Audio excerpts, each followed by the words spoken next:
سڵاتان لەبێت بینەرانی خۆشەویستی تلویزیۆنی کۆمەڵام کاتە و هەموو کاتێکی ژیانتان باش. زۆر خۆشحاڵم جارێکی تر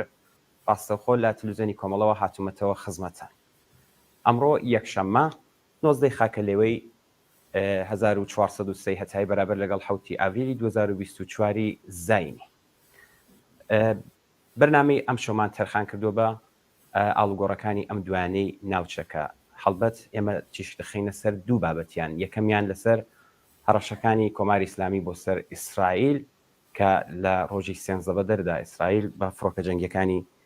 لە دەمەشق هێرشی کردە سەر کۆنسولخانەی ئێران. بابەتی دووەمیشمان لەسەر هەڵبژاردنەکانی ئەم دوانەی تورکیە و لەم بەرنامەیەدا دوو میوانی بەڕێزیشمان دەبێت. بابەتی ئەوەڵمان کە لەسەر هەڕەشەکانی کۆماری ئیسلامی بوو بەڕێز دکتۆر خاتوو لەیلا مرۆتی لێکۆڵەری سیاسیمان لەگەڵ دەبێت. بەشی دووەمیشی دواتر هاوڕێ سەعید ئەمانی ئەندامی کویتەی ناوەندی کۆمەڵە لەگەڵمان دەبێت و بەشدار دەبێت. هەروەک ئاگادارن ئیسرائیل بە فڕۆکە جەنگیەکانی لە دەمەشق لە ڕۆژی سێنزە بەدەردا هێرشی کردە سەر کۆنسولخانەی کۆماری ئیسلامی و بەپێی ئامارەکان لەو هێرشەدا 11 کەس کوژران کە بەرچاوترینیان سەرتیب محەممەد ڕەزا زاهیدی بوو کە بەپێی ڕاگەاندنی خودی حەماس زاهیدی ڕۆڵی هەبووە لە ڕێخستن و سازماندانی توفانی ئەلەقسا و هەر ئەمەش هەوڵەکانی ئیسرائیل بەم ئاراستەیە چرتر دەکاتەوە. ئەم کردەوەی ئیسرائیل ڕێک لە کۆتاییەکانی سێ هەفتەی نەبەردی بەردەوام و درەوشاوی جەماوەر لەگەڵ حکوومەتی ئیسلامی بوو. کۆماری ئیسلامیش لە دوای ئەم هێرشە دەستی کردووە بە هەڕەشەکردن و گویا تۆڵەی سەخت ئەکاتەوە. زانیاری وردی موسات لە دۆزینەوەی شوێنی کۆبوونەوەی نهێنی فەرماندەباڵەکانی سوپای پاسەران لەگەڵ بەرپرسانی جیهادی ئیسلامی ڕێکخراوی ئەمنیەتی ئیسرائیل نیشان دەدات لە حاڵێکدا کۆماری ئیسلامی هیچ زانیاریکی لە بواری شەڕی ئەمنی دانیە و دۆڕاویشە بە ئیسرائیل. جگەلەوە ئێران کە رووسیا بە دۆستی نزیکی خۆی ئەزانێ و رووسیا پارێزگاریکردن لە ئاسمانی سووریای لە ئەستۆیە لەم بابەتەوە هیچ هەنگاوێکی بۆ نەگرتووەتە بەر و دەستی ئیسرائیلی بۆ هێرشکردنە سەر پێگەکانی سوپای قودس ئاوەڵە کردووە. لەسەر ئەم بابەتە ئێمە ئێستا بەڕێز دکتۆر خاتوو لەیلا مرۆتی لێکۆڵەری سیاسیمان لەگەڵە تا لەسەر ئەم بابەتە زیاتر قسە بکەین. خاتوو لەیلام کاتت باش، زۆر سپاس بۆی کە بەشداری ئەم بەرنامەیە بوو. سلااو ڕێزمی لە خزمەتیەوە بینەرانی بەڕێز ئەم کاتتان باش. زۆر سپاس بەخێر بێن. دکتۆر خاتوو لەیلا ئاگادارن لە دەستپێکی شەڕی ئیسرائیل و حەماس تاکو ئێستا 19 کەس لە فەرماندەباڵا و ئەندامەکانی سوپای پاسەران لە سووریا تێرۆری کراوە و بەم کارەش قورسترین زەربە لە کۆماری ئیسلامی درراوە. کۆماری ئیسلامیش لە بەرامبەر ئەو هێرش و تێرۆرانەی ئیسرائیل بۆ سەر هێز و بنکەکانی لە سووریا ئاگادارن کە جگە لە هەڕەشەکردن و ئەمەلیاتایەکی نادیار و کەم هیچی لەدەست ناتوە. پێم خۆشە ڕای بەڕێستان بزانم کۆماری ئیسلامی چ بژاردەهایەکی هەیە بۆ ئەوەی تۆڵە لە ئیسرائیل بکاتەوە. ئەزانین چۆنە لە ئەسڵامە کە دین ئەو وەزیەتی جمهوری ئیسلامی بە ڕۆسیەکەین ئەزانین کە جمهوری ئیسلامی پیوانە بوو بەپێی ئەو کۆمەکانی کە بە حیزبوڵڵای لوبنانیە کرد، بە حەماسیە کرد، بە گروهان یابەتیەکانیە کرد، پیوانە بوو کە لە نەهایەتا خۆی مەجبور بێ بارەتی شەڕێکی ڕاستەوخۆ بێت و لەگەڵ ڕۆبەڕووی ئیسرائیل قەرار بگرێت. بەڵام چون ئێمە بینین لە تولی 40 چەند ساڵ حکوومەتی جمهوری ئیسلامی بە سوورەتی ڕاستەوخۆ لە شەڕێکی واقعی شەڕێکی گەرم هیچ وەخت دەوڵەتە ڕۆبەڕووی یەکترین قەراریان نەگرت. بەڵام لە دوای 7 ئۆکتۆبر و شرایطەکە با پێشات کە هەر لەحظە ئێمە ئەبینین ئیمکانی شەڕ و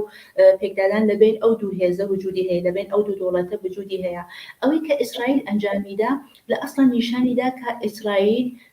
شتێکی بەناوی هێڵی سوور هەیە کە لەو هێڵی سوورەیە مشخص یەکات کە وەزعیەتی ئەمنیەتی ئەو وڵاتە وەزعیەتی سیاسی ئەو وڵاتە ئەو نەبوو ئەو دەوڵەتە ئەهەمیەتی هەیە کە ئەگەر شاروەندانی ئەو دەوڵەتە کەونە مەترسی یاخودی ئەمنیەتی ئیسرائیل کەوێتە مەترسی هەر ئیقدامێک کە لازم بێ ئەنجامیات بەتایبەت کە دەوڵەتی ئیسرائیل دەوڵەتێکی ئەتۆمیە هەرچەند ئیسپادە لە تەسلیحاتی ئەتۆمی شتێکی متعارف نییە، چەند کشوەر هەیەە نۆ دەوڵەتی دنیا هەیەە، بەڵام قاعدەتەن هەروەر لەسەرخۆ ئیسپادەی لێ ناکرد مەگەر شرایطێکی زۆر تایبەت وەکەوەی کە دەوڵەتی ئەمریکا لە شەڕی دووەمی جەهانیا ئیسپادەی لێ کرد. بەڵام لەگەڵ ئەوە دەوڵەتی ئیسرائیل هێزێکی زۆر قەوی هەیە کە بەخشێک لەو هێزە هێزی ئەمنی ئەو دەوڵەتەیە و چون جمهوری ئیسلامی شکافی زۆری لە ناوخۆیان هەیە لە نهایەتە جمهوری ئیسلامی ئەسڵ منتەزەر نەبوو ئەو اتفاق ئیسلامی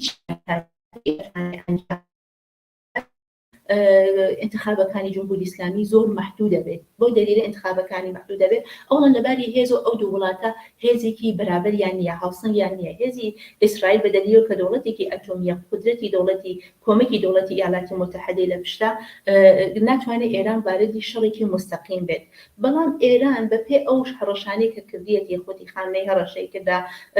وەزیری بێستڵا فەرماندەهانی نظامی هەڕەشیان کردە تەنانەت نمایندەگانی مەجلسیان حتا کەسانێک وەکو شریعەت مەداری مەسئولی ڕۆژنامەی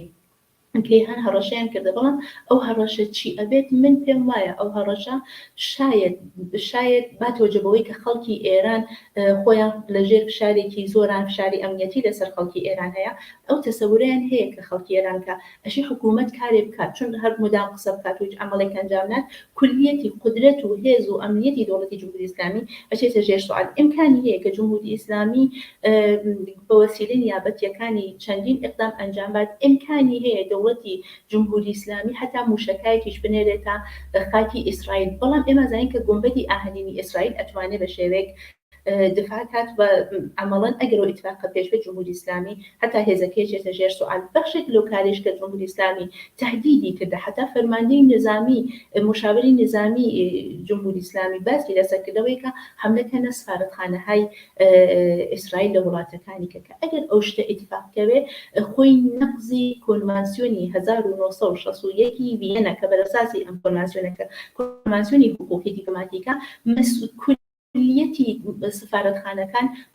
مەسئولیەتیان هەیە هیچ سفارەتخانەیەکی خارجی نابێت بە وەسیلەی وڵاتێکی کە دەوڵەتێکی کە چ بە وەسیلەی هێزی نظامی هەوایی زەمینی حملەی پێ بکرێت هەر شتێکی با پێش بێت شتێکە نەقزین ئەو مەسئولیەتەی بە ئەو دەوڵەتە ئەتوانێت ئەنی ئەو دەوڵەتە مەسئولیەتی بینالمللی هەیە لەگەڵ ئەوەش من ئشارەکەم زۆر کارشناسەکان و شتە ئیشتباه ئەڵێن سفارەتخانەی وڵاتێک لە وڵاتێکی تر وەکو خاکی وڵاتێکە فرستەندەی وڵاتێکە سفارەتخانەکەی لەوەی کە دانات بەڵام ئەمە لە ئەسڵا لە حوزەی حقوقی بینالملل شتێکی دروست نییە بۆ دلیلەی کە ئەم ئەسڵی خاکی ئەوەی بڵێ سفارەتخانەی خاکی وڵاتێکی کەیە ئەسڵی منسوخە کە زۆرتر لە قەرنی 19 وجودی بوو ئیمڕۆ ئیتر ئەمەڵەن کاربردێکی نییە سفارەتخانە لە ئەسڵا بەرئەساسی ئەسڵی نەمایەندەگی ئەتوانین بڵێن نەمایەندەی وڵاتێکە لە وڵاتێکی ترە بەڵام خاکی ئەو وڵاتە نییە بەڵام ئەگەر جمهوری ئیسلامی حملەکە هێرش کاتە سەر سفارەتخانە کۆنسولگەری وڵاتی ئیسرائیل لە هەر وڵاتێکی کە لە ئەسڵا نەقزی تەمامیەتی ئەرزی ئەو وڵات دێوەمەیەکە ئەو سفارەتخانەی ئیسرائیل لە ناویا هەیە ئەوە بۆ خۆی لە ئەسڵا چیە لە ئەسڵا نەقزی کۆنڤانسیۆنی 1961 ڤیەنە کە مەسئولیەتی بینالمللی بۆ جمهوری ئیسلامی دروستەکە و بەپێ ئەو حملە ئەگەر اتفاق بکەوێت چون نازانێت بەڕاستی حملە اتفاق بکەوێیانە بەپێ ئەو حملە دووبارە دەوڵەتی ئیسرائیل ئەزانین کە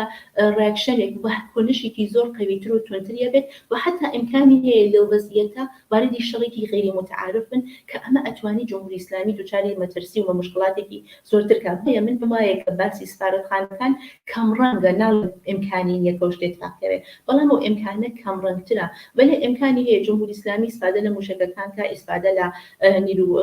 نیروە نیابەتیەکانی بکە و حتا احتمالی هەیە بە شێوەیە گەرەکی بێ کەسانێکیش مەسەلەن تێرۆرکا لە خاکی ئیسرائیل بەڵام چون جمهوری ئیسلامی خۆی دووچاری شکافی ئەمنیەتی هەیە ئەو شتە زۆر بەئیدا و احتمالاً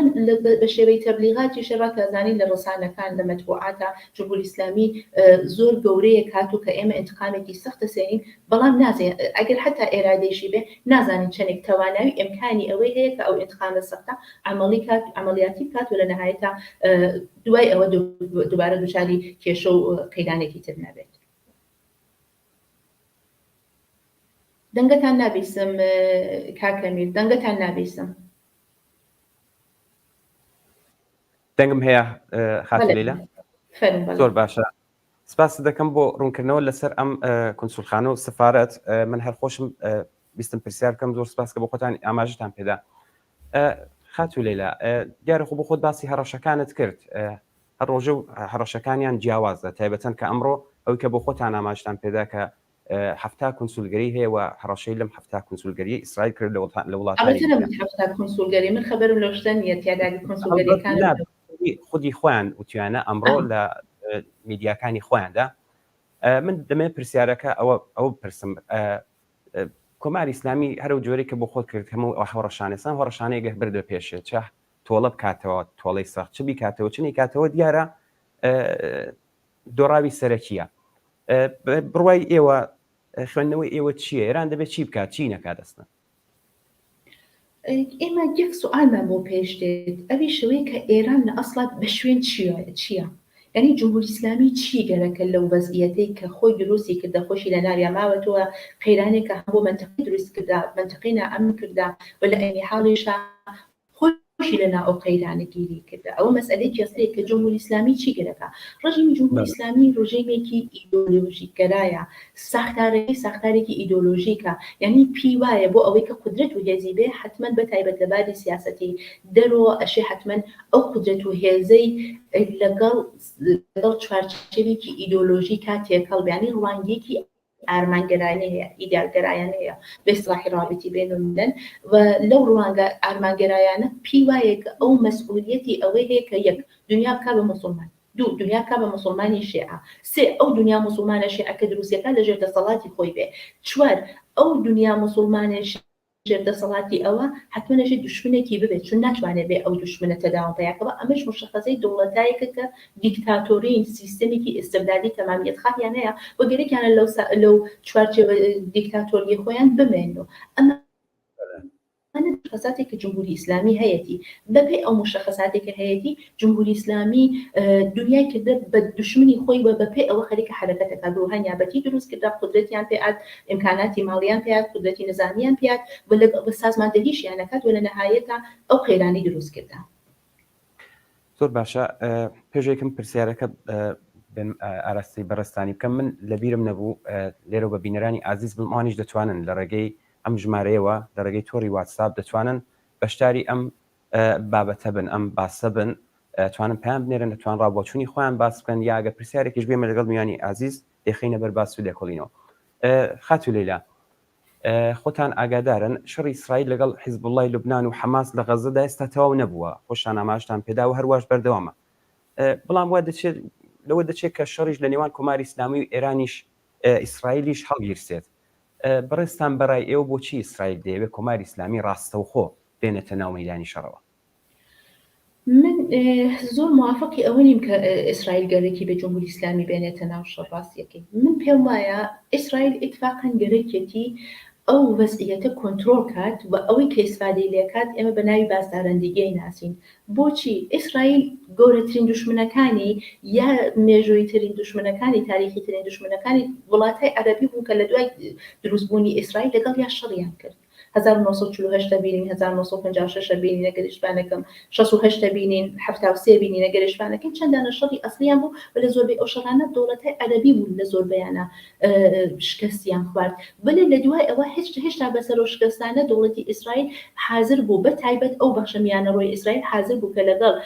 بێستڵا میانەڕۆکانی عەرەب بەتایبەت سێکولارەکانی عەرەب دانیشێت و لە نهایەت حتا ئێمە قەراردادهایی کە بینیمە و قەراردادی سوڵحی کەمپ دیوید دەبینی قەراردادی سوڵحی ئۆسلۆ بینی کە ئەوانە نیشانیان ئیسرائیل پی خۆشە لەو منتەقە بەهۆی ئەوەی کە ئەزانێت چاڵژی ئەمنیەتی قەیرانی ئەمنیەتی زۆریەی پی خۆشەکە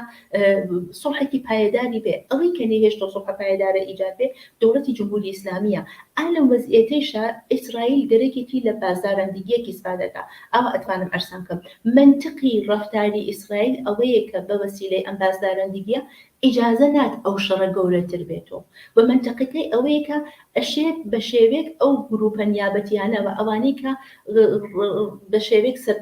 سازماندەهی ئەو گروپە نیابەتیاناکەن ئەوانە کۆنترۆلکە ئەوانە لەبێ بباوە چون ئەزانێ ئەوانە لە ئێرانن یا سپای قودسن بۆیە حملەکاتە ڕاهبەرانی ئەوان بەتایبەت کە ئیسرائیل سیاسەتێکی تایبەتی هەیە ئەو سیاسەتەی هەر لە زمانی خانی گوڵدامایر و تا ئیسە بووە کە هەر کەسێک حملەکاتە شەهروەندانی ئیسرائیلی لە نەهایەتا لەبینێ بن هەر ئەمەلیاتێکە بە ناوی ئەمەلیاتی خەشمی خوا ئەیان ناسی یعنی ئەوانەی کە ئەگەر شوانەکەم لە 1982 بوو کە لە تعدادێک لە کەسانێکن ورزشکارانی ئیسرائیلیان کوشت ئەمانە هاتن توایە ئەو کەسانێک کە لەو بەرنامە حوزوریان بوو لەو ئەمەلیاتە تێرۆریستی حوزوریان بوو گشتیان لەبین بن ئیسرائیل ئەو چوارچێوە ئەو ڕەفتارە ئستراتیژیکە هەیە ئیسەش ئیسرائیل گەرەکەتی هەر بەو شێوە شەڕەکە کۆنترۆڵ کات نە ئەوەی کە شەڕەکە گەورە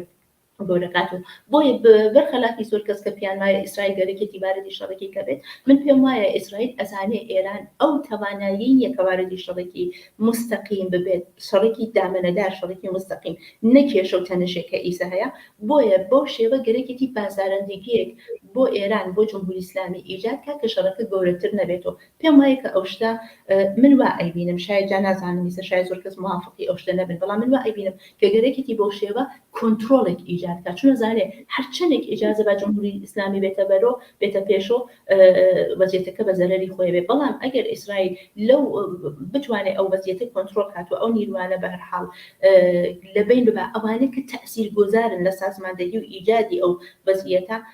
ئەزانێ دەستی سەرۆ هەیەوە لە نەهایەتا دێت بە شێوەیەک کارێکە کات کە ئەوان هەم ئەوان تێرۆرەکات هەم جمهوری ئیسلامی کۆنترۆڵەکە ئێمە بینید چەند ڕۆژ گوزەرات لە ئەو وێرانکردنی کۆنسولگەری بەڵام هێشتا جمهوری ئیسلامی کارێکی نەکرد حتا انتظار بابوو کە لە ڕۆژی قودسا لە ڕۆژی جەمعە ئێقدامێک ئەنجام بدرێت بەڵام ئەنجام نەبوو دیارە ئیسرائیل تەواوی ئەوانەی بەراورد کردا و ئەزانێ هەرچەندێک زەمان زۆرتر بگذەرێ ئەو شتێکە بە ناوی عملیاتی بێستڵا انتقامجویانە ئەیناسن شاید عملاً عملاً بەو شێوە ئیتفاق نەکەوێت ناڵم پێیجێت ئێقدامێک ناکا ئێران ئێقدامەکات بەڵام ئەو ئێقدامەی شاید ئەوە نەبێکە ئیسرائیل بەراوردی کردەیە پێمان وایە زۆر زۆر زۆر سەخت دەبێت فعلا نەشێت چاوەڕێ بکەین زۆر باشە خاتو لێلا لەسەر ئەمە دیارە بیرروڕای جیاواز زۆر هەیە و زۆر کەسیش پێی وایە ئیسرائیل بەنیازە بە تێوەگلاندنی کۆماری ئیسلامی بۆ ناو مەیدانی شەڕەکە خودی ئەمریکاش بکێشێتە ناو ئەم شەڕەوە ڕای ئێوە ئەگەر ئەو ئیمکانە بڕەخسێت کە ترامپ بێتە سەرکار من پرسیارەکەم لێرەدا چه ئاڵوگۆڕێکی ناوچەی پێک دێنێت ئەگەر ترامپ بیباتەوە ئیمساڵ لە انتخاباتە بیباتەوە دیارە بەشێک لە سیاسەتی ئەمریکا دوچاری ئاڵوگۆڕە بێ بەڵام ناڵێم هەمووی سیاسەتی ئەمریکا ئەوە ذهنیەتی ئێمە پێمان وایە ئەمریکا سیاسەتەکانی لە هەر دەورێکا زۆر زۆر جیاوازە لە دەوری کۆمەڵخوازەکان لەگەڵ مەسەلەن دموکراتەکان زۆر جیاوازە نا ئەمریکا ئوسولێکی هەیە دکتۆرینێکی ثابتی هەیە کە لەو دکتۆرینا مشخص یەکات کە فەرزەن بەنسبەتی فڵان منتەقە فەرزەن خاوەرمیانە ڕۆژهەڵاتی ناوەڕاست بە منتەقی بەنسبەتی ئافریقای فڵان منتەقە چ ڕەفتارێکی بێ و بەنسبەتی ئیسرائیلیش ئەمریکا سیاسەتێکی تایبەتی هەیە تایبەت کە ئیسرائیل بەیستەڵا متحدێکی ئستراتیژیکە بۆ ئەمریکا بۆیە لەسەر سیاسەتی کولی ئەمریکا ئێمە شتێک بەناوی ئەوەی کە هەمیشە ئاگای لە ئیسرائیل بێ دفاعی لێ بکە ئاگاداری بێ وەکو دۆسێکی ئستراتیژیک ئەو شتە ئەبینین بەڵام ئەمە بەشێک لە مەسئلەکەی بەشێک لە مەسئلەکەوەیە کە ئەگەر خودی ترامپ بێتە سەرکار چون ڕئیس جمهوری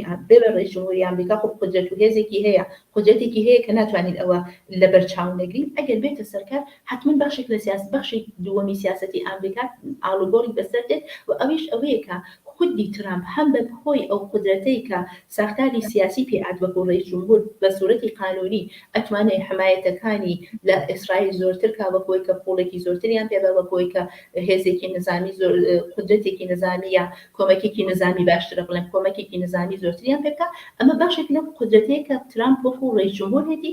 بەشێکیشی ئەگەڕێتەوە بۆ کاراکتێری خودی ترامپ بۆ شخصیەتی خودی ترامپ کە شخصیەتێکی بەیستڵا ئەتوانین بڵێن غیری متعارفی هەیە زۆر ناتوانین لەسەری حەسا بکەین کە چ قەدەمی دوای ئەوەی ئەبێ بەرچی چه هەنگاوێک هەڵەگرێ بەپێی ئەو شخصیەتەی کە غیری متعارفە زۆر ناسراو نیەوە بەتایبەت وەکو کەسێکی ناسن کە زۆرتر لەباری ئابووریۆ کەسێک کە بازرگانە بە قەولی معروف بیزینسمەنە بەو شێوە ئەیناسن ئەتوانین بڵێن ئیمکانی هەیە کە لە هەر موقعیت و لە هەر نقطێکە تەسمیمێک بگرێ حرەکەتێک ئەنجام بات کە قابلی بەراورد نەبێت بەڵام باز بەسەر ئەو شتێکە وەکو تەجروبەی انتخاباتی قبلی وەکو کە قبلەن ترامپ ڕئیس جمهوری ئەمریکا بووە ئەیبینی کە ترامپ ئەگەر بێتە سەرکار بە احتماڵی زۆر حمایەتی لە ئیسرائیل قەت نەکات و هەم حتا ئیمکانی هەیە پێی خۆشە خۆی وەکو مۆنجیەک وەکو کەسێکە گەرەکێکی ئەو سڵح ئیجادکە یا قدرەتێکی مەسەڵەن قدرەتی خۆی بسەلمێنێ حتا ئیمکانی وەکو پەیمانی ئیبراهیم کە ئیجادی کرد لە بین ئیسرائیل و بەخشێک لە وڵاتای عەرەبی دووبارە بێت و چی بکات دووبارە گەرەکی بێ پەیمانی سڵحێکی ایجادکە یعنی ئەتوانی حتا ڕوانگەیەکی پێچەوانەمان بێت ئیمکانی هەیە ترامپ بێتە سەرکار ئەم دەفە قسە لە دەوڵەتێکی مستەقلی فلستینیش بکات حتا ئەوەیش چون دنیا گەرەکێتی و دەوڵەتی مستەقلی فلستینیە شکل بگرێت ئەوەی شتێک ناتوانێت نە ترامپ نا حتا دموکراتەکان ئەگەر یەکێک لە دموکراتەکان بێتە سەرکار ئەوە لەبەرچاو نەگرن. زۆر باشە خاتو لەیلا ئەلان 6 مانگە لە 7 ئۆکتۆبر تا ئێستا 6 مانگە ئەم شەڕی نێوان حماس و ئیسرائیل هەروە بەردەوامە. دیارە تا ئێستاش هەتا ئەمڕۆ هیچ وەخت فلستین ئەوەندەی پشتیوانی دەوڵەتانی ناتۆ پێش بۆی کە وەکو دەوڵەت بە ڕسمیەتی بناسن پشتیوانی باشی هەیە.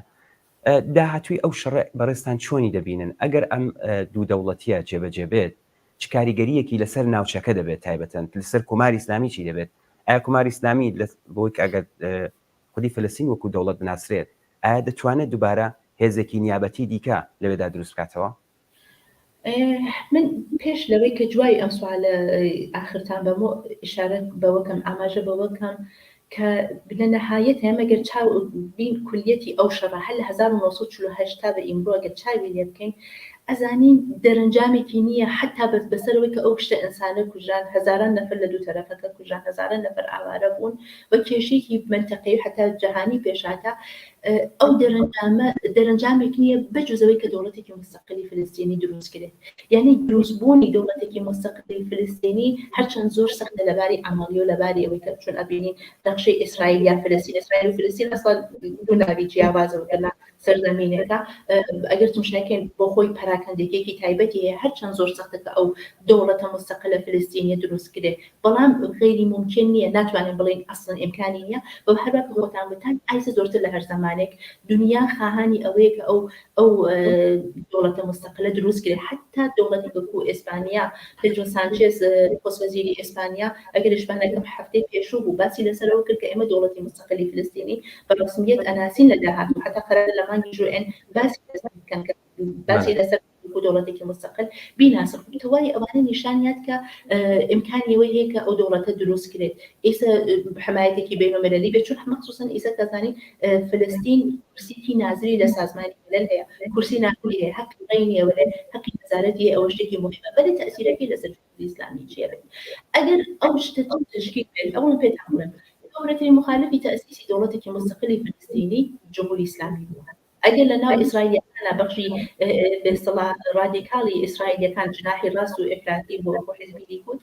لە دنیا جمهوری ئیسلامی مخالف دەوڵەتی مستەقلی فلستینی بووە جمهوری ئیسلامی بە بەهانەی تەئسیسی دەوڵەتی مستەقلی فلستینی هاتە ئەو باوەڕە ئیدۆلۆژیکەی خۆی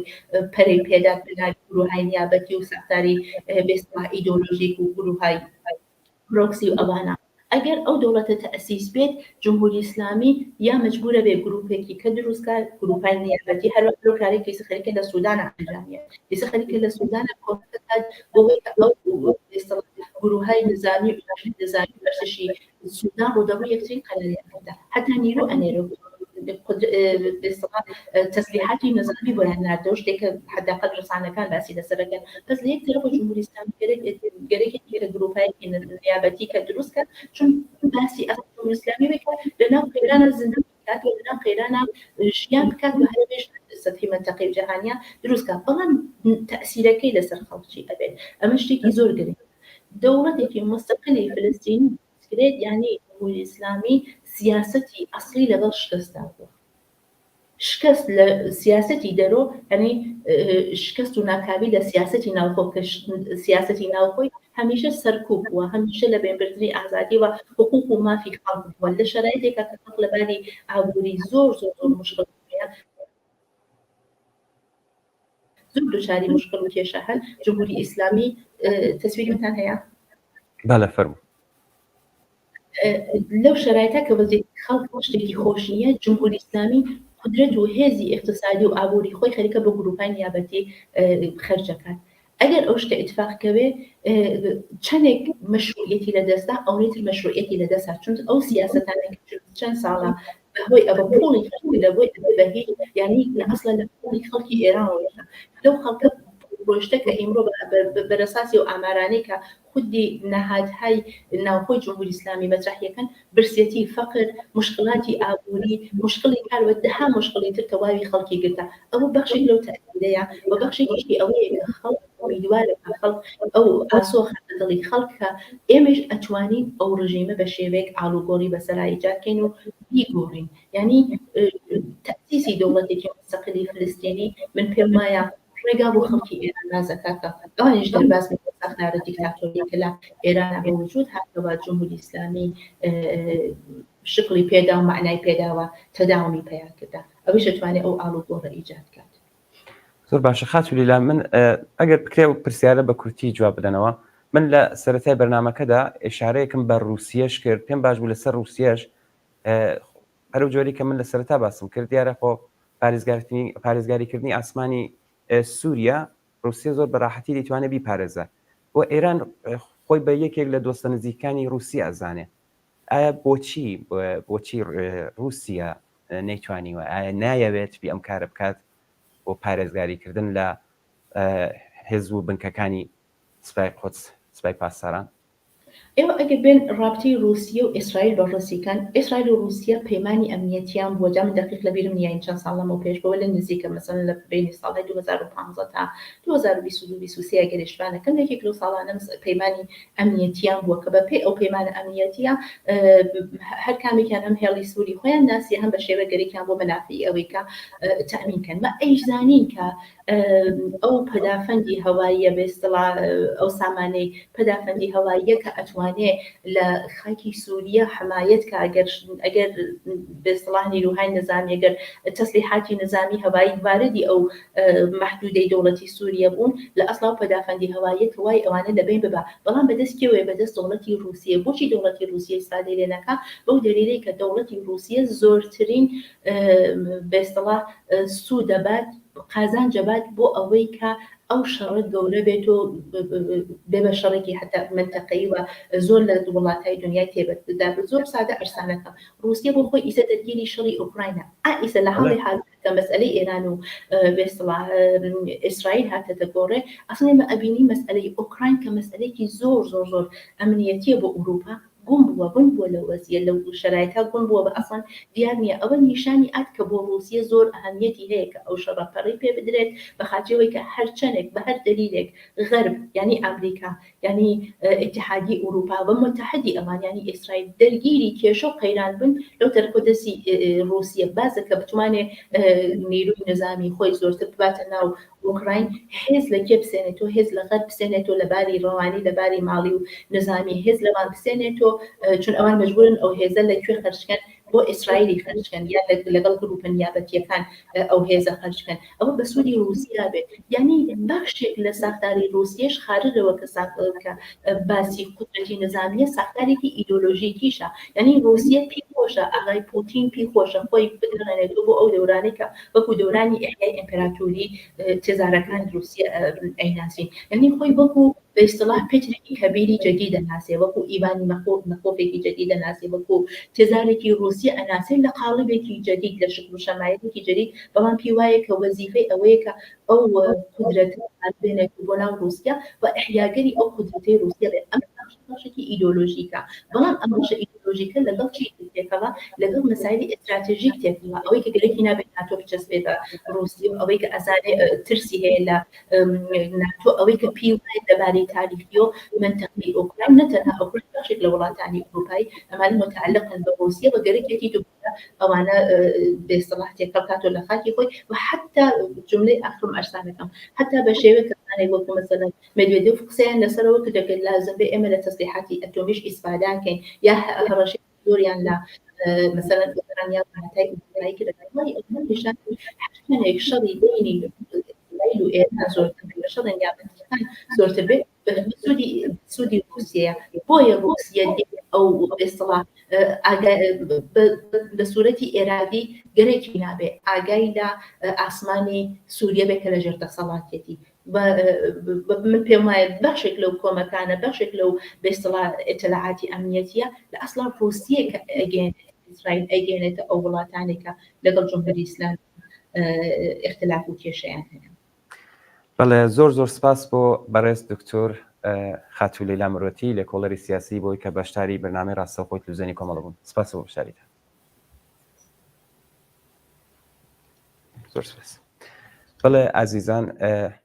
بچین ناوبڕێک ببینن دواتر دێنە سەر بابەتی دووەمان کە لەسەر هەڵبژارنەکانی ئەم دوانەی تورکیە بوو. ناوبڕێک ببینین زوو دێمەوە خزمەتە.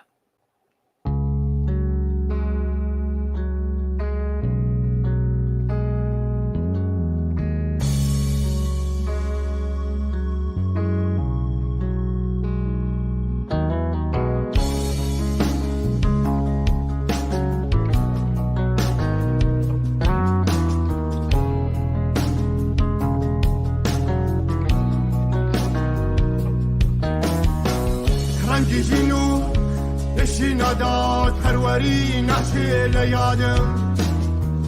ئەو دەمەی من بوو لە تێنان هەر هەوڵەدام بێکارێکم من لە ژێری حکمی ناداد هەروەری و بەشبڕان وا دەیڵێمەوە دەنگ هەڵبڕن وەرنەوە شەتۆمەمران بەشمەینەتی نابێ ئەمەد سیمان پرکار بەڕەنگ کێشان بۆ شکۆی چەلادەکان ئەی هەوڕیانی ڕەنگی گەران بێنەوە مەیدانی خوێنخان ئێمە هەموو بۆ یەکتری دەبینە هێز و پشتیوان دەنگ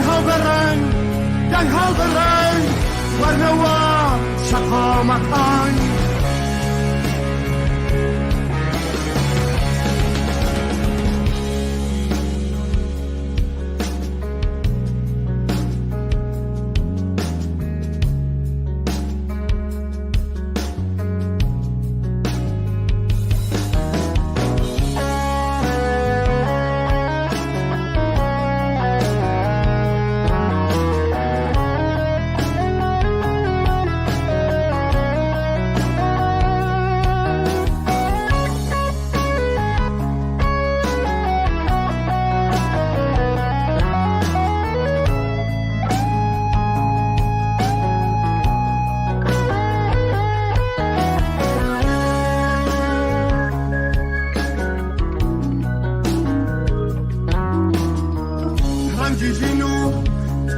ناداد هەروەری ناچێ لە یادم ئەو دەمەی من بوو لە تێنان هەر هەوڵەدام بێکارێکم من لە ژێری حکمی ناداد هەروەری و بەشبڕان وا دەیڵێمەوە دەنگ هەڵبڕن وەرنەوە شەتۆمەکان کۆنشانمان ناڕووهێنێ وەرەی بەرز و مافی ڕوونمان ئەو دەمەی دەمانەوێ ڕووکەینە و شەقامەکان ڕۆژێگارێک هەمردن شانازی و کۆڵمەدان بۆ تەڕەفی سووری خیاوان و شوێنەکان دەنگ هەڵبڕن وەرنەوە شەقامەکان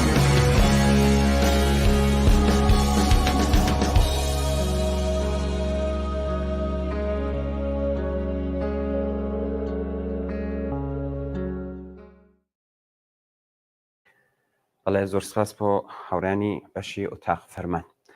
ئێستاش دێنە سەر بابەتی دووەمان کە لەسەر هەڵبژارنەکانی ئەم دوانەی تورکیە بوو. ئاگادارن کە ڕۆژی یەکشەممە 12 خاکە لێوە هەڵبژاردننی ناوچەی لە تورکیە بەڕێوەچوو. هەڵبژاردنێکی کە تێیدا سەرۆک شارەوانیەکان و بەڕێوەبەرانی ناوچەکان هەڵبژێردران. هەڵبژاردننی شارەوانی شارە گەورەکانی تورکیە و هەروەها شارەکانی کوردستان بە زۆر هۆکار گرنگیەکی سیاسی و ڕەمزی ئەولاتری لە هەڵبژاردننی سەرۆک شارەوانیەکانی پەیدا کردو. سەرکەوتنەکانی نارانی پارتی کۆماری گەل و هەروەها پارتی یەکسانی دموکراسی گەلان واتە دەهەم کە لە نێو خەڵکی کوردی تورکیەدا نفوذ و کاریگەری هەیە و هەروەها شکستەکانی پارتی دەسەڵاتدار کە ئەردۆغان هەوڵی دەدا بە فریوکاری پەردەپۆشی بکات گرنگیەکی تایبەتی هەیە. تاوجێگەی پەیوەندی بە دوو حیزبە ڕکابەرە سەرەکیەکان واتە پارتی کۆماری گەلی ئۆپۆزیسیۆن و پارتی دەسەڵاتداری ئەردۆغانەوە هەیە لە ڕوانگەی بەرژەوەندی خەڵکی کرێکار و زەحمەتکێش و کۆمەڵانی خەڵکی ستەملێکراوی کوردستانەوە دەنگدەران بە هەر هۆکار و پاڵنەرێکەوە چوو بێتن بۆ سەر سندوقەکانی دەنگدان لە ڕاستیدا لە هەڵبژاردنەکانی ڕۆژی یەکشەمبەدا لە نێوان خراپ و خراپتردا خراپیان هەڵبژارد. بەڵام هەر ئەم هەڵبژاردنە بوو بە نیشانەیەکی ئاشکرای ئاوابوونی خۆری حکوومەتی مەسەری ڕەجەب تایب ئەردۆغان و ئیسلامی سیاسی و هەروەها نیشانەی هەلومەرجێکی نوێی خەبات لە وڵاتەدا. بۆ وردبوونەوە زیاتر لەسەر ئەم بابەتە لەم بەشەدا بەڕێز هاوڕێز سەعید ئەمانی ئەندامی کومیتەی ناوەندی کۆمەڵەمان لەگەڵا. هاوڕێز سەعید ئەم کاتت باش، زۆر سپاس بۆی کە بەشدار بوون لەم بەرنامەیەدا. سلام هەیە بۆ بەڕێزت، بۆ هاوکارانت و بۆ بینەرانی تەلەڤیزیۆنی کۆمەڵە. زۆر سپاس بۆ دەرفەتەی کە ڕەساندتان. سپاس بۆ بەڕێزیشتان بەخێر بێن. هاوڕێز سەعید با لێرەوە دەست پێ بکەین. بەڕای ئێوە بەڕێستان چۆن دەڕوانە ناوڕۆکی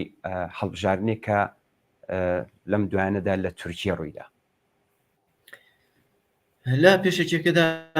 کەمێک باسی گرنگەکەت کرد، بەڵام هەڵبژاردنێکی کە لەم دوایەدا لە تورکیا بۆ دیاریکردنی سەرۆک شارەوانیەکان ئەنجام درا گرنگیەکی تایبەت بەخۆی هەیە. ئەویش یەکە لە شرایەتێکدا بەڕێوە دەچێت کە کولی ناوچەکە، یعنی ناوچەی خاوەرمیانە، بە شرایەتێکی زۆر دژواردا تێدەپەڕێت، زۆر حساسدا تێدەپەڕێت و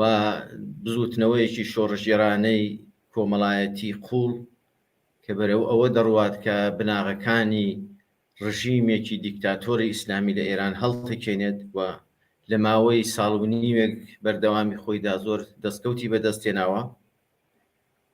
سەرەڕای هەموو ئەو گوشارانەی کە دەخرێتە سەر دەسەڵاتی خۆبەڕێوەبەری لە ناوچە ئازادکراوەکانی سووریا، ئەو دەسەڵاتە بەردەوام بەرەو پێش دەچێت، خەریکە خۆی سەقامگیر دەکات و زیاتر جەماوەری دەبێتەوە و دەبێتە جێی هیوا و هومێدی خەڵکی ناوچەکەدا. هەموو ئەو کردارانەی دەوڵەتی ئۆردۆغان کە لە ناوچەکەدا کردوویەتی تووشی شکست بۆتەوە. لە نێو خودی تورکیادا لەباری ئابووریەوە دراوی ئەو وڵاتە گەیشتۆتە نزمترین ئاستی خۆی، قەیرانە کۆمەڵایەتەکان قوڵتر بوومنەتەوە. ئەو بەڵا سروشتیانەی کە لە ساڵانی ڕابردوودا بەرەوەکی تورکیای گردلانیکەم وەکو بوومە لەرزە، ئەوانە تا ئێستا و برینانە ساڕێژ نەکراوە، ساڕێژ نەبوونەتەوە. دەوڵەتی ئیسلامی ئاکپارتی یا بڵین ئۆردۆغان لە ساڕێزکردنەوەی ئەم برینە و باسازیکردنەوەی ئەو وڵاتەدا تووشی شکست بووە و نائومێدی لە ئەوەی کە ئەم دەوڵەتە بتوانێت وەک لە سەراتاکانی بەدەسەڵات گەیشتنیەوە هێندێک گەشەیدا بە ئابووری ئەو وڵاتە بتوانێت بەردەوام ئەو وڵاتە بەرەو پێش بەرێت، نائومێدیەکی زۆر لە نێو خەڵکدا بڵاو بووتەوە و هەموو ئەوانە تایبەتمەندیدا بە ئەم هەڵبژاردنە و لە شرایەتێکی زۆر ئاڵۆز و چاوەڕوانکراو بۆ ئاڵوگۆڕ لە داهاتوودا. هەرچەند دەوڵەتی ئۆردۆغان من پێم وانەیە خۆی چاوەڕوانی ئەو ئاڵوگۆڕەیە ئەو ئاکامە بوو بێکە لەی وەرگرتەوە بەڕێوە چوو. زۆر باشە هاوڕێز سەعید، باسی تایبەتمەندیەکان و گرنگەکانیشت کرد. پێم باشە لێرەدا بینە سەر ئەوە بەڕێستان کەش و هەوایەکی کە لەو هەڵبژاردنەدا تێیدا ئەنجام درا بە چ شێوەیەکتان بینی، بە چ شێوەیەک بوویەوە؟ ئێمە هەمیشە کتومانەکە کۆمەلگای تورکیا کۆمەلگایەکە کە سەرڕای ئەوەی کە سەرکوتێکی سیستماتیکی زۆر وەحشیانەی تێدا بەڕێوە دەچێت، لانیکەم بەرامبەر بە کوردەکان وەلێ بەگشتی لە بەرامبەر بە نەیارانی حیزبی حاکم کە ئاکپارتی بەوە سەرۆکەکەی ئۆردۆغان بێت. بەڵام ئەم کۆمەلگایە کۆمەلگایەکی زیندووە، کۆمەلگایەکی سیاسیە، کۆمەلگایەکی خوازیاری ئاڵوگۆڕە بە قازانجی خەڵکی کرێکار و زەحمەتکێش، کرانەوەی ئازادیەکان و ئەم وڵاتە خۆی لە باری جوغرافیەوە ئەگە چاوی لێ بکەی لە ناوچەیەکی زۆر ئیستراتیژیک و هەستیاردا قراری گرتووە. وڵاتێکە کە کەوتوتە نێوان ئوروپا و ئاسیاوە و ساڵانێکی زۆرە کە دەیەوێت ببێتە ئەندامی ئوروپا و بوون بە ئەندامی ئوروپا و چوونە نێو یەکێتی ئوروپاوە تایبەتمەندی خۆی دەبێت و خەڵکی تورکیانی بەشێکی زۆری خەڵکی تورکیە لانیکەم خۆیان وەکو خەڵکێکی پێشکەوتوو یا بەشی پێشکەوتووی وڵاتانی ئوروپایی پێناسە کردووە و هەمیشە هەستی ئەویان کردووەکە لە ژێر دەسەڵاتێکی دیکتاتۆردا لە ژێر دەسەڵاتێکدا کە دەیەوێت ئیمپراتۆریەتی لە نێوچوو کۆنەپەرستی عوسمانی بژێنێتەوە ئەفکارێکی کە ئەردۆغان و حیزبەکەی و کەسانی وەک ئەو کە بیر دەکەنەوە دەیانەوێت لە کۆمەلگای تورکیەدا جێی بخەن بە هیچ شێوەیەک جێی نییە ئەوەی کە تا ئێستاش کراوە یا ئەو سەرکەوتانەی کە لە سەرەتاوە یا ئەو دەنگەی کە پێدراوە دەزانین کە لە باری ئابووریەوە ئەم جێگە و پێگەی پەیدا کرد کە ناوچەکە خۆی هەڵگری ئەو وەزیەتە بوو ئەو کاتەش کە دەوڵەتی ئەردۆغان یاخودی ئەردۆغان بەدەستەڵات گەیشت مەجای ئەوە هەبوو کە لە باری ئابووریەوە هێندێک وڵات بەرەو پێش بەرێ و هەر ئەوە بوو بە هۆکاری قایمتربوونی پێگەی ئەم ڕژیمە بەڵام ئێستا کە دەبینین ئەم تایبەتمەندیە ئاوەژوو بۆتەوە لە باری ئابووریەوە ئەم وڵاتە ئابوووریەکەی داتەپیوە و ئەم دەوڵەتە ناتوانێت ئەم وڵاتە هەستێنێتەوە سەر پێ لە باری ئابووریەوە و سەرڕای ئەوەش تەواوی ناوچەکەی لە خۆی کردوێتە دوژمن هەرچەند بە شێوەیەکی دوودانە دەیەوێت لە بینی ئەمریکا و رووسیەدا بازی بکات دەیەوێت لە شەڕی ئۆکراین بە قازانجی خۆی کەڵک وەربگرێت دەیەوێت لە شەڕی ئێستا لە بینی ئیسرائیل و فلستینیەکاندا لە ئارادە کەڵک وەربگرێت بەڵام هەمومان دەزانین کە بە شێوەیەکی زۆر ڕیاکارانە ئەو کارە دەکرێت بەظاهر دوژمناتی لەگەڵ ئیسرائیل و دژی ئەوەیە کە هێرش دەکرێتە سەر فلستینیەکان و مخالفی کوشتنی فلستینیەکانە بەڵام دەبینین کە تا ئێستاش ڕۆژ لەگەڵ ڕۆژ مەعاملات و پەیوەندی ئابووری تورکیە لەگەڵ ئیسرائیل بەرەو فراوانتر بوون دەڕوات خەڵک ئەمان هەموو دەزانن ینی دەزانن کە دروشم و کردداری ئەم دەوڵەتە یەک نییە یان لە نێو خۆدا مەسەن هەمیشە دروشمیە وادا کە وڵات بەرەو کەناری ئارام دەبات دەیەوێت ئەمنیەتی ئەو وڵاتە دابین بکات بەڵام دەبینین ساڵ لەگەڵ ساڵ ئەمنیەتی کۆمەلگای تورکیا بەرەو خراپتن ڕۆیشتووە لە ژێر سیاسەتە چەوتەکانی ئەم ڕژیمەدا وەیە ئەم کۆمەلگایە ئێستا کۆمەلگایەکی خەباتکارە کۆمەلگایەکە کە بزوتنەوە کۆمەڵایەتیەکان و بە تایبەتیش ئەو بزوتنەوانەی کە ویر و بۆچوونێکی چەپیان هەیە لە کۆمەلگادا گەشیان کردووە پاشەکشیان بە بۆچوونە ئیسلامیەکان کردووە و هەر ئەمەش لەم هەڵبژاردنەدا بەزەخی دەرکەوت ڕەنگە کەمتر لێکۆڵەرێکی سیاسی پێشبینی ئەوەی دەکرد کە دەوڵەتێکی کە بەو بە ئیستلاح ئیقتیدارەوە لەسەر کار بوو و ئەو هەموو ئیمکاناتە نیزامی لە اختیاردایە لەو موقعیەتە باشە جوغرافیا قراری گرتووە و لەباری اقتصادیشەوە تا ئێستا هێزێکی بەرچاوی ناوچەیی بووە تووشی شکستێکی لەم شێوەیە بێ لە نێو کۆمەلگاکەی خۆیدا لە هەڵبژاردنێکیدا کە بەڕێوە دەچێت سەرەڕای هەر زەبروزەنگێکی نواندی سەرڕای ئەو سەرکوانەی کە بەرامبەر بەنیارەکان کردی بەڵام هەمومان بینیمان کە بە دلیلی ئەوەی ئەم کۆمەلگایەکە کە بڕیاری خۆی داوە دەستی کردووە بە خەبات و دەیەوێت کۆنەپەرستی ڕاماڵێت و بگاتە ئاستی ئەو وڵاتانەی کە لە دنیادا پێشکەوتنەوە بە تایبەتی وڵاتانی ئوروپایی کە ئەوان خۆیان بە بەشێک لە ئوروپا پێناسە دەکەن زۆر باشە هاوڕێ سەید خۆشتان بە کورتی ئاماژەیەکتان بۆدا کە دیارە زۆر ویستی سەرکوتی بکە لە نارانی خۆی پێم باشە بزانم هاوڕێ سەید ئاکامی و هەڵبژاردنانە ئێوە چۆنتان بینی دیارە لە نێو ڤیدیۆکاندا کە هاوڕیان لە تاق فەرماندا زەحمەتیان کێشانیشانە هاودڵیەک و یەکریزیەکی زۆر باش لە نێو خەڵکی کوردستانی تورکیا بینیمان بەڕای ئێوە لەلایەن دەسەڵات و خودی ئەردوغانەوە چۆن بەرخوردی لەگەڵ کرا بۆچی ئاوای کرد ئێمە هەمومان دەزانین کە بە تایبەتی لە باکووری کوردستان لە هەڵبژاردنەکانی پێشتردا کوردەکان بەشی زۆری سەرۆک شارەوانەکانیان بردەوە بەڵام لە ماوەیەکی کووردا دەوڵەتی ئەردۆغان زۆربەی سەرۆک شارەوانی کوردەکانی ئەو سەرۆک شارەوانیانەی کە لەلایەن خەڵکەوە هەڵبژێردرا و لایدان و قەویمی لە زێدانان ئەمە لەسەر دڵی خەڵکی کورد قورساییەکی زۆری کرد و لەسەر دڵی خەڵکی تێکۆشەر و ئازادیخواز و بەرابەری تەڵەب هەتانی لەو ماوەی ئەو چەند ساڵدا هەتا سەر قورسایی کرد. بۆیە کۆمەلگای تورکیا کە کۆمەلگایەکە خۆی قۆناغی ڕژیمی ئیسلامی شێوە ئاکبارتیەکەی تێپەڕاندە بوو، لە نێو خۆشیدا تووشی جێژا و قەیران بوو، هەر بە دەلیلی ئەو سەرکوتانەی کە لە گولێنەکانەوە دەستی پێکرد، لە سەرکوتی ئەندامانی هێزە نیزامیەکانەوە دەستی پێکرد، ئیعدامەکردنەکانیان بە کۆمەڵ زیندانی کردنیان،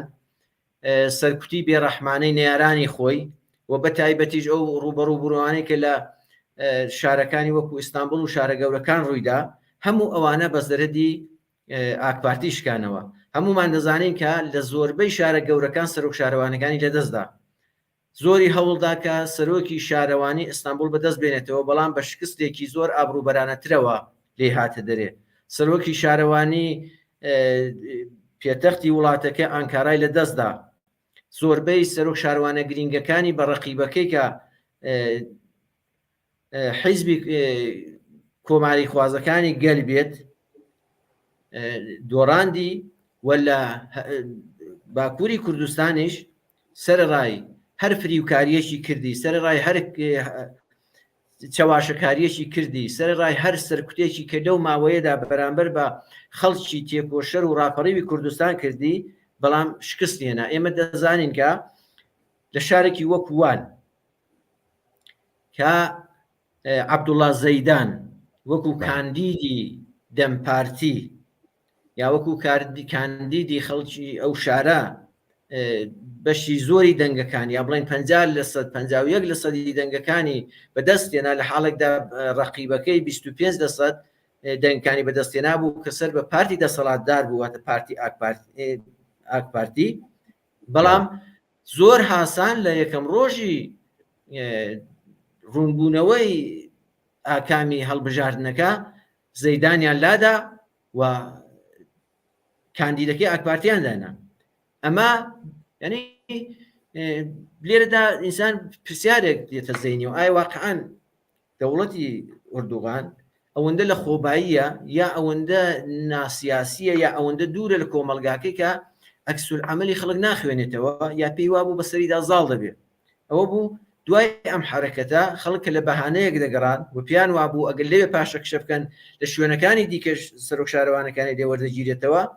بە شێوەیەکی زۆر جیدی و بە گەرمگوڕی هاتنە خیابان و بە تایبەتی لەوان. ئەوە بوو لە ماوەی 2 ڕۆژ پاشەکشیان بە دەسەڵاتدارانی ڕژیمی ئەردۆغان کرد و حەقیان بۆ حەقدار گێڕایەوە و عەبدوڵڵا زەیدانیان خستەوە جێگاکەی خۆی. ئەگەر ئەمە تەعمیم بدەینەوە بەسەر شوێنەکانی دیکەشدا، لە هەموو بوارەکاندا دەسەڵاتداریەتی ئاکپارتی یا بڵین خودی ئەردۆغان تووشی شکستێکی ئابروبەرانە بوو و هەر ئەم کردارانەش ئەوەندەی دیکەی سوک کرد. زۆر باشە. بۆیە دەتوانین بڵێن ئاکامەکە کولەن بە پێچەوە بە دژی ئاکپارتی شکایەوە و بە قازانجی خەڵکی ئازادی و خوازدا ئاستی تورکیەداوە بە قازانجی نێرانی ئەم دەسەڵاتێکی ئێستا لە سەرکارەوە بە تایبەتیژە باکووری کوردستان نیشانی داکە بزوتنەوەیەکی مافخوازانە و ڕەواکە لەو کۆمەلگایەدا لە جەریاندایەوە، تەنانەت لە کۆبوونەوەکانیشیاندا دروشمی ژیان ئازادیانەداوە. ئەوە پەیوەستگی ئەم بزوتنەوەی لەگەڵ بزوتنەوەیکی کە لە ئێستی ئێراندا یا لە ناوچەکەدا لە ئارادا نیشانەدا، ئەمانەش گەشەیەکی زیاتریان کردووەوە. ئەمەش خۆی نیشانی دا کە ئاکپارتیش یا بڵین خودی ئەردۆغان سەرڕای ئەو دەستە ئاهەنینەی کە بەکاری هێناوە تا ئێستا، بەڵام تووشی شکستێکی ئابروبەرانە بوو لەو هەڵبژاردن. باشە هاورە سایت هەروە خۆشتان ئاماژتان پێدا دیارە تایبەتەن لە شاریوان 2 ڕۆژ خەڵک شقامەکانیان گرت و زۆر خۆراگر و قارەمانانە نان هێشت کە ئەو هەڵبژێردراوی خۆیان کە عەبدوڵڵا زەیدان کە بۆ خۆتان ئاماژتان پێدا دووبارە هێنانەوە سەر کار و ئەم بزوتنەوە جەماوەری کە بە خۆتان ئیشارەتان پێکرد لە باکووری تورکیا و ئەم شعارانەی کە دراژن ژیان ئازادی و ڕەبتداوە بە ئەم بزوتنەوەی ئێستای ئێران دەمێت لێرەدا پرسم ئاکامی ئەو هەڵبژاردنە و ئەم دەنگ نایە دەنگ نییە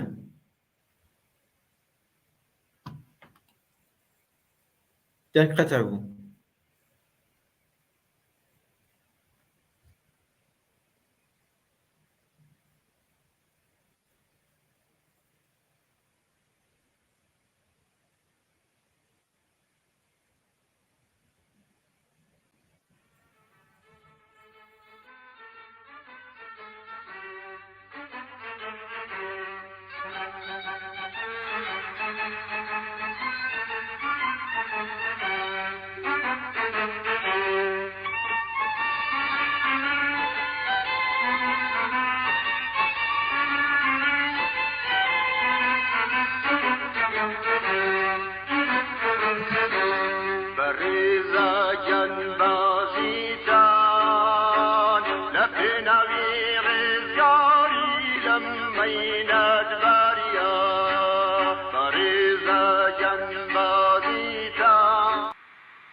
بەڵێ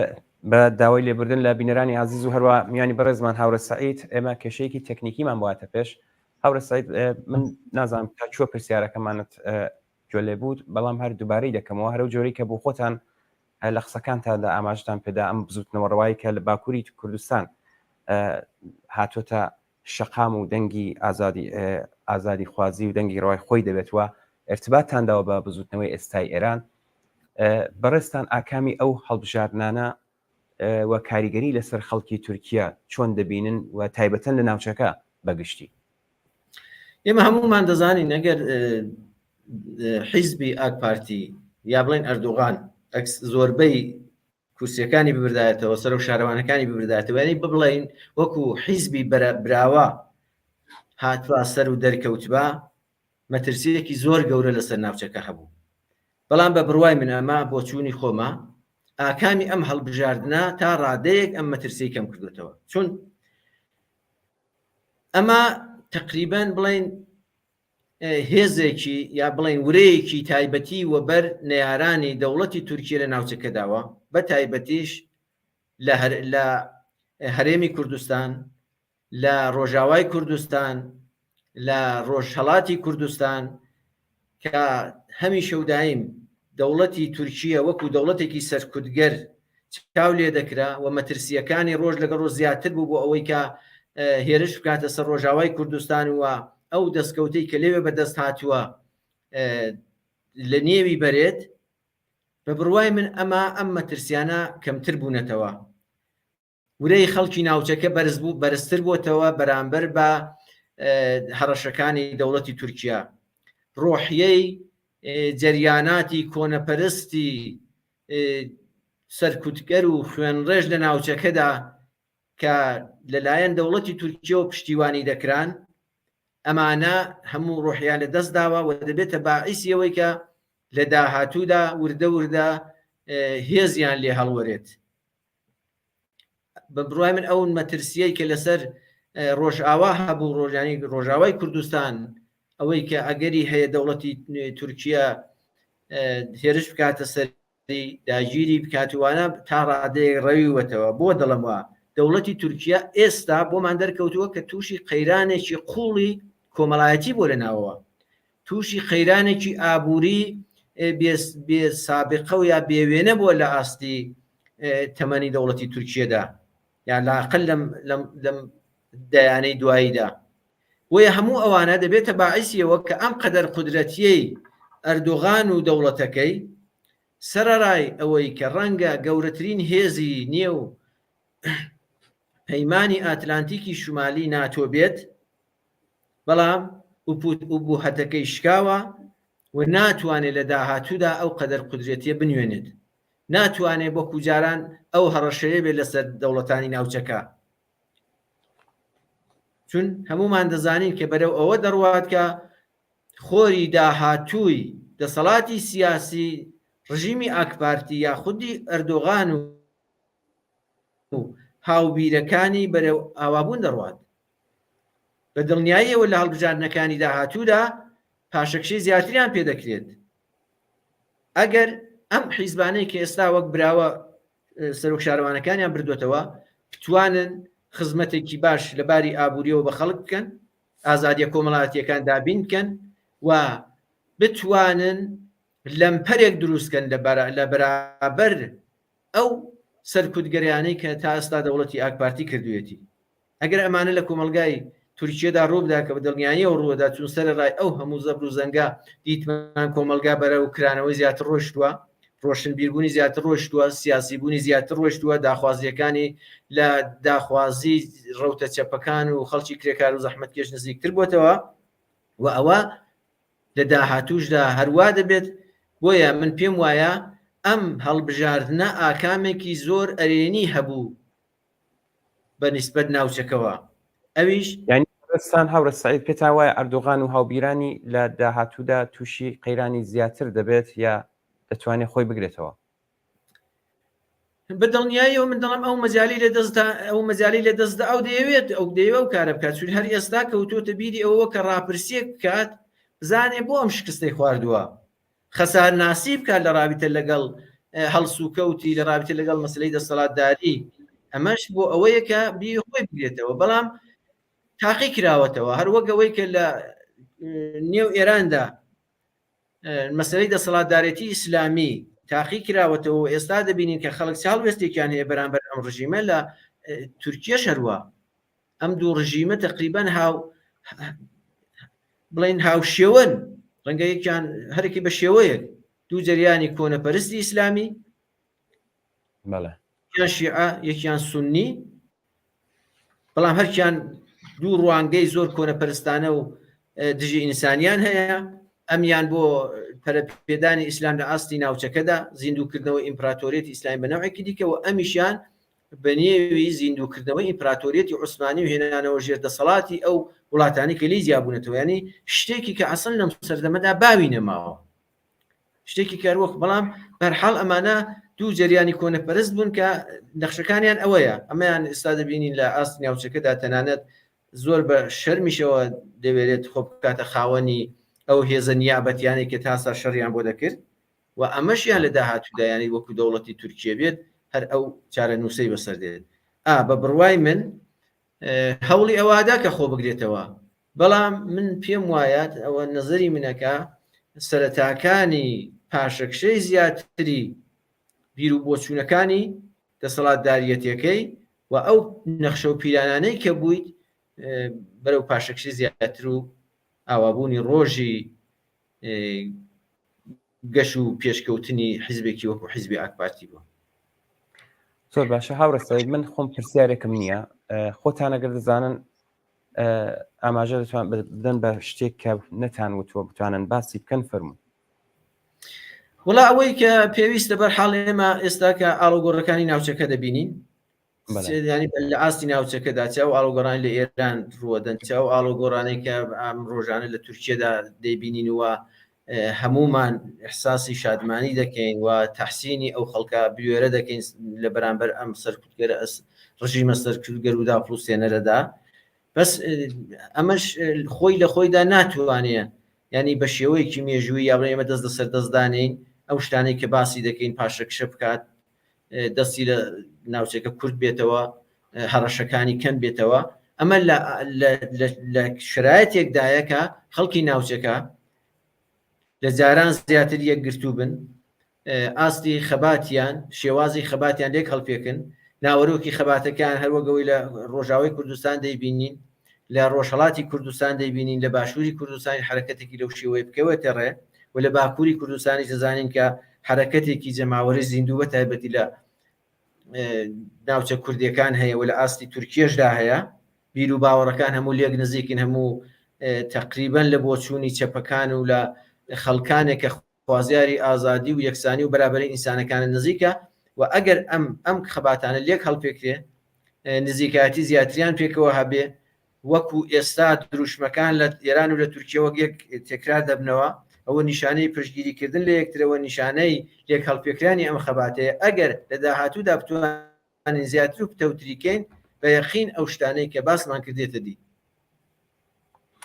بەڵێ زۆر سپاس بۆ بەڕێز هاوڕێز سعید ئەمانی ئەندامی کمیتەی ناوەندی کۆمەڵە بۆی کە لە بەرنامەی ڕاستەوخۆی ئەم شەماندا بەشدار بوو. منی سپاسان دەکەم، زۆر سپاس بۆ دەرفەتێکی کە لە ئیختیانتان نای. زۆر مەمنون. بەڵێ سپاس. شەو بەخێر. بەڵێ ئازیزان و خۆشەویستان، زۆر سپاس بۆ وێش کە تا ئێستا لەگەڵمان بوون، هیوادارین کە بابەتەکانتان بەدڵ بێت و سەوباسەکانیش کەڵکی پێویستان لێوەرگرت. تا بەرنامەیەکی ڕاستەوخۆی تر، هەر شاد و بەختەوە.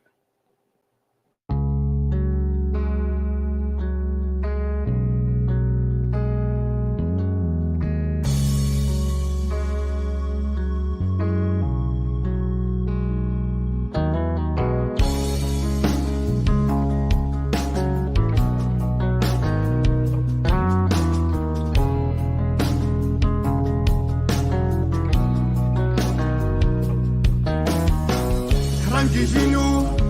بشی نداد هروری نسی لیادم آدم هی من بولتنان هر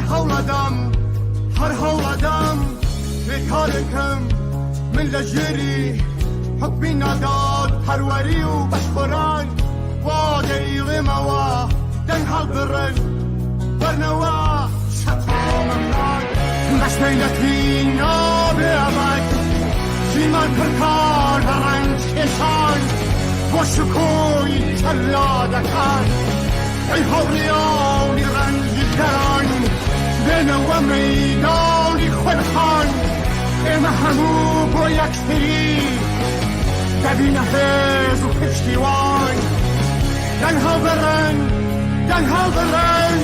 ورنوا شقامکان